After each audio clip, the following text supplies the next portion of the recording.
Hello, hello, and happy Tuesday. It's Tuesday as I'm recording this. I am really excited to talk about my topic for today. It's dovetailing a little bit with day 2 of my 5-day dating challenge, which is currently going on. If you missed it this time, don't worry about it. There will be another chance to hop into that next month. It's one of my favorite free events to put on is the 5-day dating challenge because people already start experiencing transformation just in those 5 days, which is awesome for me. I love knowing that I offer content that's of value and that really helps people move the needle on their journey. So that's going on. If you missed it, keep an eye out. It'll be back again probably at the end of July. And today, what we're going to talk about is the fact that, you think a lot of people I work with think that the reason that dating is so difficult, the reason they don't have their partner is what's happening out there in the dating scene. All of the things that, like, it's the apps, it's the algorithms, it's that people don't want a commitment, it's that there are so many losers, jerks, addicts, liars, cheats, whatever. And I'm not saying that those are not happening. Definitely, apps can be a challenge. Definitely, there are scam artists, narcissists, addicts, liars, and cheats out there. Definitely 100%. Those things are going on in the world, but that's not why people are having a hard time finding a partner. In fact, the reason people are having a hard time finding a partner is because of what's going on inside them. And for some people, what's going on inside them leads them to become one of the people who comes across in a really wonky way. And then there's something just off about them. And it's because of what's going on inside. And so I wanted to talk today a little bit about this and a little bit about how the kind of coaching I do, which is very mindfulness based, very IFS or internal family systems oriented, can be helpful for sorting out some of those things that are going on inside of you that might be keeping you from finding really happy, lasting love. Now, first of all, I want to say if you have some things going on inside of you that are kind of posing barriers to having a great relationship, it's not your fault that that's happening. The reasons that you're having this are that you've had really crappy experiences, either early childhood, during your awkward adolescence, or later in adulthood. And that's, I mean, if you're single and you're over 30, you've at the very least had your heart broken once. That's a crappy experience. These experiences that we have in early childhood, adolescence, adulthood lead us to have parts of ourselves that have beliefs that keep us from finding love. And you might resonate with some of these things. So, for example, early childhood issues with attachment, loss, or trauma can leave us with that feeling that we're unlovable, can leave us feeling that connecting with other people isn't safe.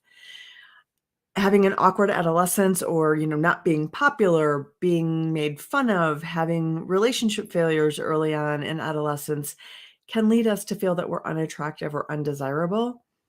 And later in life, having breakups or like being taken in by a narcissist or a loser, liar, or cheat can start to make us feel the world is a safe place, or even worse, it makes us feel that we're just not a good judge of character, or there's something off in our picker. We don't know how to do this. And it's, because the world's unsafe and we don't know how to navigate it, we should stop dating. And that's one example of what happens when you have these things off within you. It leads you to compromise in a number of ways. So when you start to feel you're unlovable, when you feel connection isn't safe, you start tolerating the intolerable because you feel so lucky to have this person who is willing to spend time with you, and you think you're so unlovable that you're willing to put up with pretty awful behavior. Maybe you settle for less than you really want because you have voices that say, I'm not really that desirable, I'm not really that attractive, I'm probably not going to get what I want anyway. So you start to play small, you start to pretend to be someone you're not so that you can just find someone who will be willing to spend time with you, maybe marry you. And you might have now be even divorced because that was what you did in the first marriage, that you tried really hard to be something you're not because you just really wanted somebody to be there with you. And what happens very, very commonly is the kind of settling that you do, the kind of settling for less. And I run into this all the time with my clients and prospective clients, is that you settle for a life without love. You settle for a life without a partnership because you don't believe that it's going to happen for you. And when you keep telling yourself it's all about the outside world, you really give up the opportunity to do something different that will shake up your game and have a different outcome. Because really, if it's all everybody else's fault, there isn't anything you can do about it. But I'm here to tell you isn't all everybody else's fault. There's a lot you can do about it. And I work with clients every day who have experience with having transformation in how they approach love, how they approach dating, and it changes the game entirely for them in terms of who they start pulling into their lives. So I coach, as I mentioned in the beginning, from an IFS coaching perspective.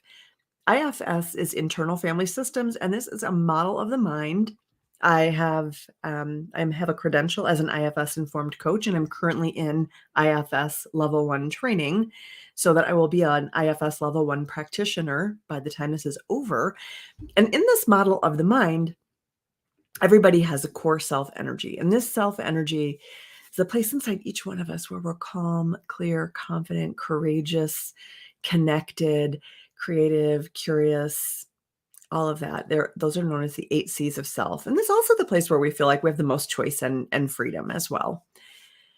But we don't often lead with this self energy. Instead, we lead with those parts, or those parts are active and they take over and lead our behavior. Those parts that say that we're unlovable, those parts that say connection's not safe, the parts that say the world isn't safe, the parts that really want to blame the apps, the single scene, the degradation of the modern family, whatever it is you want to blame. They want to blame people not accepting your sexual or gender identity, that you want to blame people not being okay with your religion. You want to really put the blame out there on those people, rather than just operating from that place inside you where you're already calm, confident, courageous, and connected. And in this place, you're lovable. And in fact, when you're in self energy, you know that everybody has self energy within them, and that all the other people you meet also have that very lovable, very loving, and compassionate and connected self energy core, whether or not they're operating from it. When you're self led, you're able, instead, like, it doesn't mean that you're never going to hear a voice that says you're not lovable. It doesn't mean you're never going to hear a voice that says, oh, you might be a little old for this game, or these apps suck. You're still going to hear those voices. Absolutely. But you're also going to have enough self-leadership to creatively respond to what's happening, to remain clear in what you want, to have the courage to ask for it, and the confidence to keep showing up and keep persisting in your approach to dating until you find success. And this makes a huge difference in not just your internal experience of the dating scene, and it does. So for my clients, after they're done with the 12-week mindful dating intensive, they all say, I have a lot more clarity about what I want, and I have a lot more confidence about putting myself out there to get it. I had a path to follow, and I now know where I am at the end of this path. They know that this is just the beginning of their relationship journey. Some of them put both, they go both feet in and they do the mindful dating journeys, and they get that support throughout their dating journey. But even if what they do is stop at the end of the 12 weeks, they all have more access to self energy. So they all know 100% what it is they want. They're all very confident in their ability to get it and very courageous about putting themselves out there. So it totally changes everything. And I was just talking with someone last week who, at a conference I was at, who currently has a partner, but about 7 years ago, she didn't. And she said, Yael, if I had met you 7 years ago, I would have paid thousands of dollars to have what you're offering and what you're giving women. This is an amazing service. And it has helped the women that I work with. So one of the clients that I've worked with, she didn't believe this was going to happen for her. We first started communicating back in November, December. She didn't think that relationships were going to be a thing. She didn't believe in it.